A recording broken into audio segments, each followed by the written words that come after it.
One of the things I wanted just to mention tonight are some of the concepts about copyright, because most of you will create copyright. Copyright's really good. It's anything that becomes fixed in form.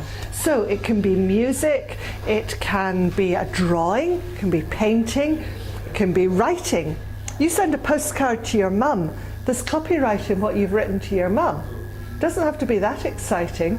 The instruction manuals that you produce, your training materials, these are copyright and they're automatic. You do ideally have to make some effort to protect it, but basically it's yours and people can't just come along and copy it. So that's quite important to grasp. It only arises when you fix it. So if I just talk to you, there's no copyright in what I'm saying because it's not fixed. But if you're going to give a talk, you should write down what you're going to say in advance. Apart from the fact it'll make you more professional and organised, there's copyright in it because you fixed it. So even if you're going to give a talk without notes, make sure you're clutching something like this or you've put it on the podium so people can see you've written it down in advance. It is copyright.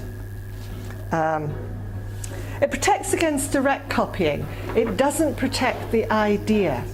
So, for example, if we look at Anna Karenina, there was copyright at the time it was written. It lasted for 70 years after the death of Tolstoy, so it's out of copyright now. You can't go around, or couldn't at the time, and just copy out the words. But you could write a similar story, you know.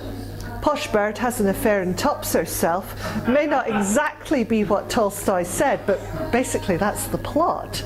And you know, you may offend his little ghost, which will be whirling round and round in its grave, but you haven't spoilt his copyright. So, you know, it doesn't protect ideas, patents do.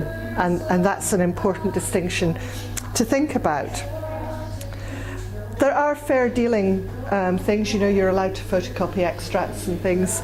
These are limited, and I don't have time to go into that tonight. The main thing to remember is that copyright comes in lots of different forms, and a single work can have lots of different forms of copyright in it.